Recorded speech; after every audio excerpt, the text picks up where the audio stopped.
Hi guys, welcome back to my channel 15 minutes for English powered by Unacademy. आज guys हम लोग writing section का notice writing जो पहला topic होता है ना, सबसे पहला क्वेश्चन वो पढ़ने वाले हैं। अब आप लोग पूछोगे सर कौन सी क्लास में क्या है, तो आराम से पहले मेरी बात 2 मिनट सीट पे बैठ के सुन लो। गाइस सबसे पहली बात तो नोटिस राइटिंग क्लास 11th में भी है एंड 12th में भी है। अब गाइस सेक्शन बी जो है आपका, जैसे सेक्शन बी स्टार्ट होगा क्लास 11th में, सबसे पहले क्वेश्चन आएगा आपका नोट मेकिंग का। सेकंड क्वेश्चन होगा गाइस आपके नोटिस राइटिंग का। ओके, और इस चीज का याद रखना, यहां पे ऑप्शन आएगा, लेकिन इसमें सेकंड क्वेश्चन भी जो है, जो और में क्वेश्चन होगा वो भी यानी नोटिस ही होगा। क्लियर है?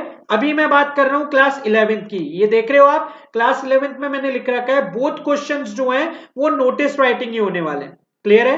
अब बात करते हैं गाइस क्लास 12th की। क्लास 12th में भी सेक्शन बी स्टार्ट होते ही आपका नोटिस राइटिंग का क्वेश्चन आएगा, लेकिन यहां पे आपके पास चॉइस आ सकती है एडवर्टीजमेंट में एंड नोटिस में, क्योंकि यही दे रखा है आपका बोर्ड का जो फॉर्मेट है, सैंपल पेपर है, जो सिलेबस आया था उसके अंदर। क्लियर है गाइस? चलिए सो आइए स्टार्ट करते हैं।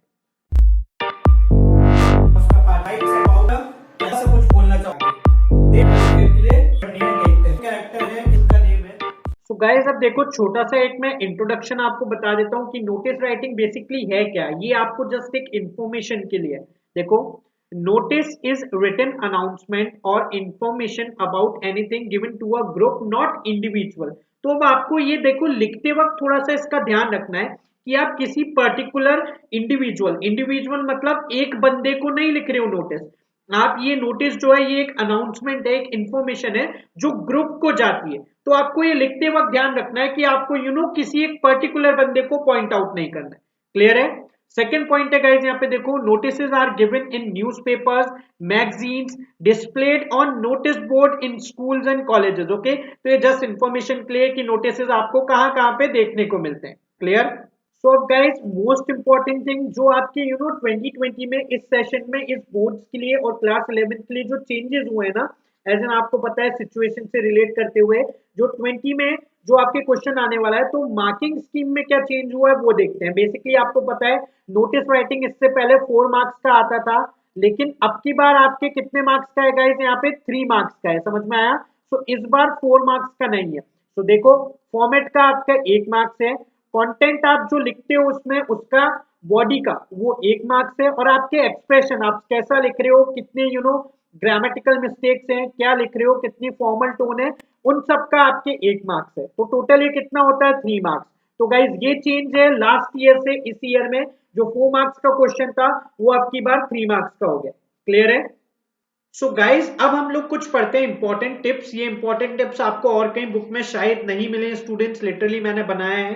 तो ये नोटिस राइटिंग लिखने से पहले आप लोगों को पता होने चाहिए, इंपॉर्टेंट है। चलिए, फर्स्ट पॉइंट है गाइस, देखिए, right notice on simple and formal language. कभी कभार पता है स्टूडेंट्स मेरे पास आते हैं और वो ये बोलते हैं सर हार्ड लैंग्वेज बताओ, आर्टिकल राइटिंग सेक्शन में ऐसे वर्ड्स यूज करने की टीचर फ्लैट हो जाए। नहीं, ओके, उसको आपकी एक सिंपल लैंग्वेज चाहिए। कुछ वर्ड्स होते हैं जो अच्छे लगते हैं गाइस, लेकिन आप बिल्कुल ही हाई फाई लैंग्वेज लिखोगे तो वो ज्यादा प्रॉपर नहीं है। आपको फॉर्मल और एक सिंपल लैंग्वेज लिखना है नोटिस में। क्लियर है? चलिए, so next है guys, the name of organization, institute or any office should be written in the top and center of the page in capital letters। ये आपको फॉर्मेट में भी पता चलेगा गाइस कि नेम ऑफ ऑर्गेनाइजेशन जो है इंस्टीट्यूट का या किसी भी ऑफिस का, वो सबसे पहले तो सेंटर में आएगा, टॉप में आता है और कैपिटल्स में आता है। ओके, अभी आप लोग फॉर्मेट में ये देख लेंगे। नेक्स्ट है guys, very very important thing, इसको ध्यान में बिठा लो। फॉर्मेट क्या है? डेट का। ये बहुत सारे बच्चे मिस्टेक करते हैं गाइस, ध्यान रखना है, ये जो स्लैश वाली डेट है और जो ये डैश वाली डेट है ये रॉन्ग है। Is that clear? ये रॉन्ग है, ये करेक्ट फॉर्मेट नहीं है। करेक्ट फॉर्मेट है, देखो, जून 25 2020 या फिर 25 जून 2020। इस तरीके से आपको डेट लिखनी है पूरे राइटिंग सेक्शन में। क्लियर? चलिए, नेक्स्ट है गाइस, देखो, write heading notice in the center below organization name in the capitals. Okay guys, आपको राइट हेडिंग लिखना है notice, okay, in the center. Basically आपको क्या करना है गाइस, एज इन आपने यहाँ पे जैसे ही नेम ऑफ ऑर्गेनाइजेशन डाला है उसके बाद आपको एक वर्ड यूज करना है। समझ में आया? क्लियर है? हेडिंग की तरह नोटिस, वो भी सेंटर में कैपिटल्स में। ओके, चलिए, right and I Kainchi title in Capitals and underline it. Next है गाइस देखो, नोटिस पूरा पढ़ने से पहले जो उसका टाइटल है ना, वो पढ़ते ही पता चल जाना चाहिए नोटिस किसके ऊपर है। एक सिंपल एग्जांपल देता हूं, जैसे मान लो अगर मुझे ब्लड डोनेशन कैंप के ऊपर नोटिस लिखना है, तो मैं ऊपर क्या लिख देता हूं, कैपिटल्स में अच्छे से अंडरलाइन करके, पेंसिल से अंडरलाइन करनी है ब्लड डोनेशन कैंप, तो उसको पढ़ते ही वहां पे पता चल जाएगा, अच्छा यार ब्लड डोनेशन कैंप के ऊपर ये नोटिस है। तो that's why it's called eye catchy, कि स्टूडेंट्स को या जो भी वो नोटिस पढ़ रहा है उसको पढ़ते ही पता चल जाने वाले है कि ये नोटिस किसके ऊपर है। चलिए, सो नेक्स्ट पॉइंट है गाइस आपके सामने, फटाफट से देखो, a body of a notice should contain what when where. Guys ये बहुत अच्छा लाइन है, इसको ध्यान से समझो। मतलब नोटिस की जो बॉडी है ना, आप लोग पूछते होगे गाइस सबसे ज्यादा जो मार्क्स कटते हैं ना नोटिस में या राइटिंग सेक्शन में, वो बॉडी में ही कटते हैं कि आप लिखते क्या हो। तो ये इंफॉर्मेशन उसमें होनी चाहिए। व्हाट मतलब क्या, व्हेन मतलब कब, वेयर मतलब कहां। Is that clear? यानी बेसिकली अगर कोई इवेंट है तो वो क्या है, वो इवेंट क्या है, जैसे ब्लड डोनेशन कैंप। व्हेन मतलब कब है, जैसे मान लो 26 नवंबर। और वेयर मतलब कहाँ है, जैसे मान लो किसी के घर पे या किसी पे ऑडिटोरियम में या कहीं पे, तो वो इंफॉर्मेशन आपको देनी है। जैसे मैंने इसमें लिख रखा है देखो, मीन्स में टाइम, प्लेस और पर्पस। समझ में आया? So what when where clear हो गया होगा गाइस आप लोगों को। चलो आगे चलते हैं। डेट, टाइम, वेन्यू, पर्पस और स्पेसिफिक क्राइटेरिया, यही चीज मैंने अभी वापस आपको समझाने की कोशिश करी है। गाइस जो भी इवेंट है उसकी डेट इंपॉर्टेंट है, वेरी वेरी इंपॉर्टेंट, ये आपकी बॉडी में होना ही चाहिए। टाइम उसका होना चाहिए, वेन्यू कि कहां पे ऑर्गेनाइज कर रहे हो वो होना चाहिए। पर्पस, पर्पस का मीनिंग क्या है, बेसिकली गाइस ये चीज क्यों हो रही है, क्या हो रहा है, वो आपको बताना है नोटिस में। ओके, स्पेसिफिक क्राइटेरिया, अब इस चीज को ध्यान से समझें क्योंकि इसमें बहुत सारे लोग कंफ्यूज हो जाते हैं। स्पेसिफिक क्राइटेरिया का मतलब क्या है बच्चे लोग, ध्यान से समझना। जैसे सपोज करो ब्लड डोनेशन कैंप है, अब ब्लड डोनेशन कैंप में एक लिमिट होती है कि 18 अबव स्टूडेंट्स और 18 अबव जो भी एज ग्रुप होता है वो ही पार्टिसिपेट कर सकता है। तो ये आपको लिखना पड़ेगा उसमें, ओके, नोटिस में, कि ओनली अबव 18 स्टूडेंट्स और teachers can participate in the camp. Is that clear? So कभी कभार कोई कंपटीशन होता है ना जिसमें ऐसा बताया जाता है आपको सिर्फ 10th और 12th के स्टूडेंट्स ही पार्टिसिपेट कर सकते हैं। So that is a specific criteria कि आपको उसमें बताना है कि कौन पार्टिसिपेट कर सकता है कौन नहीं कर सकता। क्लियर? चलिए नेक्स्ट है guys, remember to make a box with pencil. याद रखा जाए इसको, बॉक्स बनाना होता है हमेशा नोटिस में, और नोटिस का बॉक्स पेंसिल से बनेगा, पेन से मत बना देना। चलिए नेक्स्ट है guys, do not cross the word limit. Word limit वैसे तो 50 वर्ड्स होती है गाइस, लेकिन प्लीज क्वेश्चन को फॉलो करना, क्वेश्चन में क्या दे रखा है, और उसको क्रॉस मत करना। क्लियर?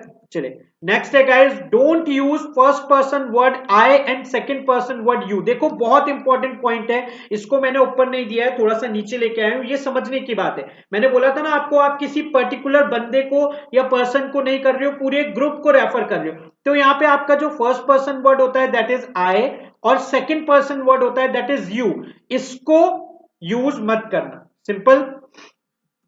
चलिए नेक्स्ट है guys, mention about date in the notice. अब गाइस ये चीज थोड़ी सी इंपॉर्टेंट है, इसको ध्यान से समझना। सपोज करो आपका जो मैं आपका इसका एक एग्जांपल लेके देता हूं, आपकी शादियां होती हैं, तो शादी अगर मान लो 25 दिसंबर की है, तो कार्ड आप उसके 15-20 दिन पहले बांटते हो। एम आई राइट ना?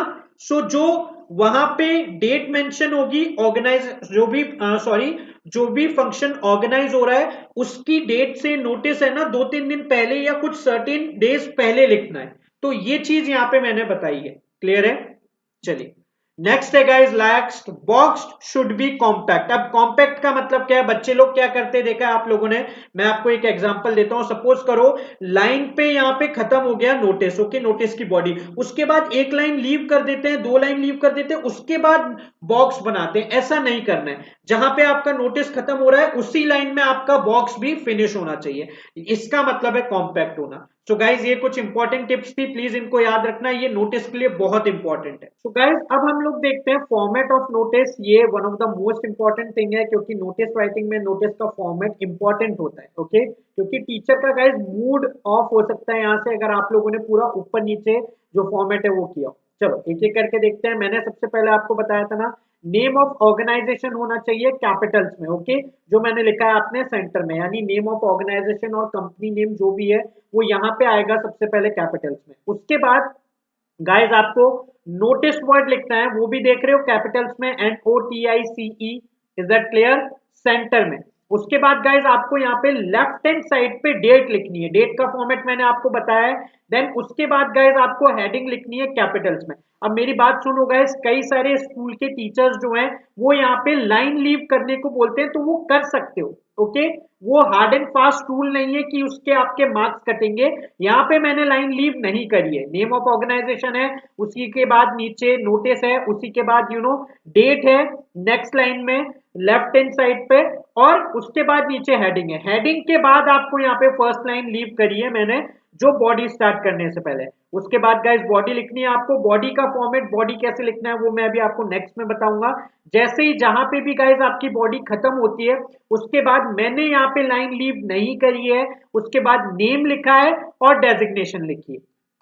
क्लियर है गाइस, नेम और डेजिग्नेशन, डेजिग्नेशन का मतलब होता है post, is that clear guys. ये है आपका छोटा सा फॉर्मेट। तो अब पढ़ते हैं गाइस हम लोग फॉर्मेट ऑफ बॉडी, बॉडी कैसे लिखनी है, ओके जल्दी से देखते हैं, आ जाइए guys. So body of notice, how to write complete body. Guys बहुत सारे टीचर्स स्टूडेंट्स इस चीज के ऊपर ध्यान नहीं देते, लेकिन आपको पता है मार्क्स इसी के ज्यादा है, इज दैट क्लियर। क्योंकि पहले जब 4 मार्क्स का था, लेकिन अब 3 मार्क्स का है। अभी भी फॉर्मेट का 1 मार्क्स है, कंटेंट का और एक्सप्रेशन के आपके 2 मार्क्स है। तो आपके बॉडी के मार्क्स हर राइटिंग सेक्शन में इंपॉर्टेंट होते हैं। चलिए, सो गाइज मैंने क्या करा है, देखो कुछ लाइंस में आपकी जो बॉडी है ना उसको डिवाइड करा है। सो आपको उसके अकॉर्डिंग फॉर्मेट बनाना है, उसके अकॉर्डिंग बॉडी लिखनी है। आप वहां पे इतना इजीली बॉडी लिख सकते हो। चलो सबसे पहले देखो गाइज, इंट्रोडक्शन वाई व्हाट, मैं आपको एक एग्जांपल के थ्रू पहले समझाता हूँ। देखो इंट्रोडक्शन में मैंने लिखा है वाई और व्हाट, मतलब आप सबसे पहले देखो आप ये नोटिस लिख क्यों रहे हो, वाई व्हाट, क्या रीजन है, ओके। क्या कोई चीज ऑर्गेनाइज करा रहे हो, वाई क्या कुछ फंक्शन है, उसके लिए। समझ में आया। सो फर्स्ट लाइन में आपको ये चीज देनी है, समझ में आया।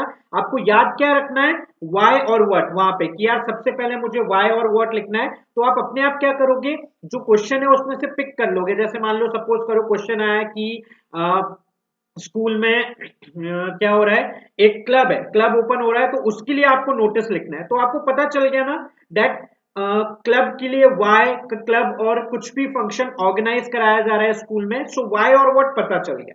तो जैसे देखो, our school is organizing an educational tour to Goa for students of class 11th and 12th। तो आपने देखा वाई और व्हाट, मतलब मैं ये नोटिस क्यों लिख रहा हूं, मैंने सबसे पहले ये लिखा है।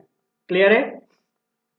चलिए सेकंड है गाइस, आपको इसके बाद आपको इसमें डिटेल्स देनी है। डिटेल्स में जैसे टाइम, व्हेन और वेयर, ये चीज समझ में आई। मतलब आप देखो गाइस ध्यान से कि टाइम बताना है, कब है, कहां पे है, व्हेन मतलब कहां पे किस जगह है, वेयर मतलब कहां पे जाना है, ओके।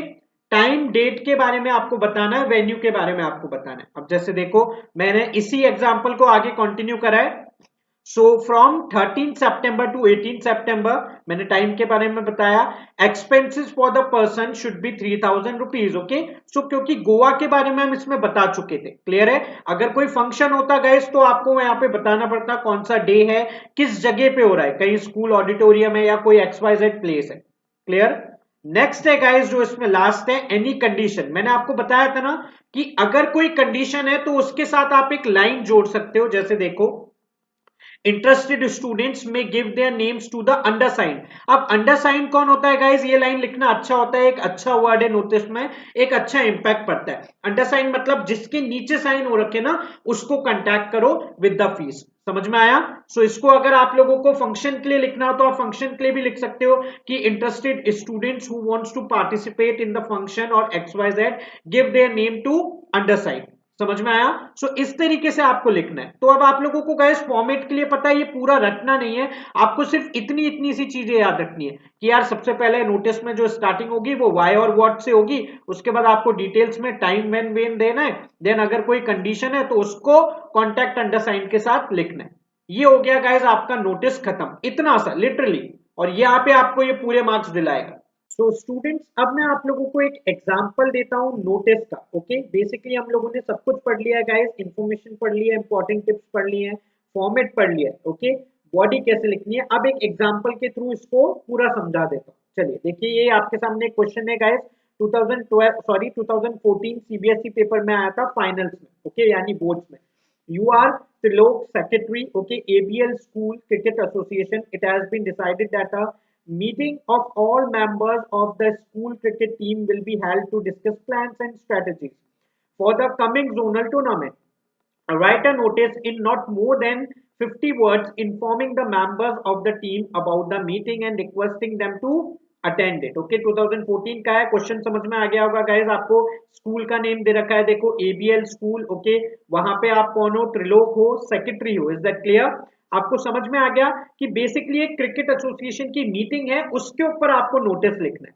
तो गाइस प्लीज मैंने जो आपको फॉर्मेट बताया है, एज इन जो छोटे छोटे से पॉइंट्स बताए याद रखने के लिए, उनको याद रखो और उसके थ्रू हम ये सॉल्व करते हैं। चलो पहले देखते हैं। एबीएल स्कूल लिखा है देखो कैपिटल्स में, उसके बाद नोटिस लिखा है कैपिटल्स में, यहाँ पे डेट है, आप फॉर्मेट देख सकते हो 3 जनवरी 2019। अगर आप 20 में लिख रहे हो, मैंने थोड़ी सी डेट पुरानी ली है, आप ऐसे ले सकते हो। Okay cricket association meeting. अब देख रहे हो आप नेम से ही यहाँ पे जो हेडिंग है मेरी टॉपिक है, उससे पता चल रहा है कि हाँ यार ये क्या है। मैंने इसको अंडरलाइन करा है पेंसिल से, आप लोग भी कर सकते हो।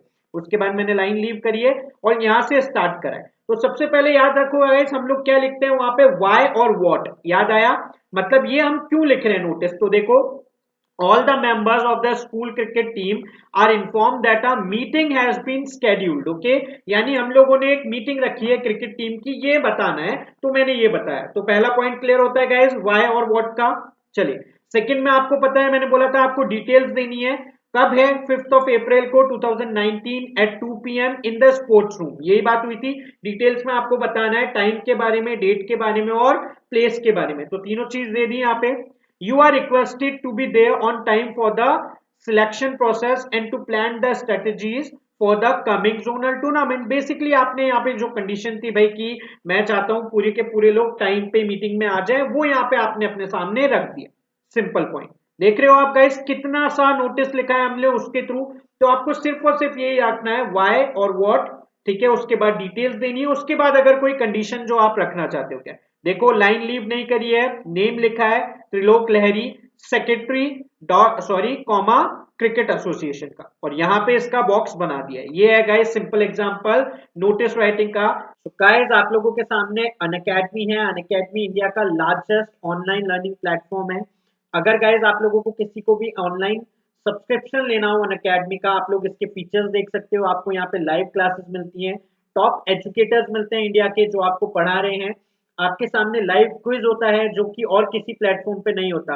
लाइव डाउट क्लियरिंग सेशंस चलते हैं गाइस, लाइव टेस्ट सीरीज आ रही हैं। आप लोगों के सामने बहुत सारे प्लस पॉइंट्स हैं। सो अगर किसी को भी अनअकैडमी प्लस सब्सक्रिप्शन लेना हो, you can use my code that is 15 minutes for English. आप लोगों को इसके थ्रू गाइस 10% डिस्काउंट मिलेगा। अगर 10% डिस्काउंट मिल रहा है और अगर आप लेना चाहते हैं तो प्लीज क्यों नहीं अवेल करते। So use my code 15 minutes for English, 10% discount, काफी अच्छा अमाउंट है गाइस। सो गाइस यहाँ पे आपका जो छोटा सा वीडियो है नोटिस राइटिंग का वो कंप्लीट होता है। मैंने एक ही एग्जांपल आपको लेके बताया बिकॉज और एग्जांपल गाइस मैं सोच रहा हूँ आपके साथ लाइव आके हम लोग सॉल्व करेंगे रेगुलर बेसिस पे। ओके सो फटाफट से गाइस अगर आप लोगों को वीडियो पसंद आया तो लाइक करो, शेयर करो गाइस अपने फ्रेंड्स के साथ, क्योंकि ये अपडेटेड वर्जन है नोटिस का। एंड अगर आपको चैनल पसंद आ रहा है तो गाइस सब्सक्राइब करके जाओ ना फटाफट। Thank you so much.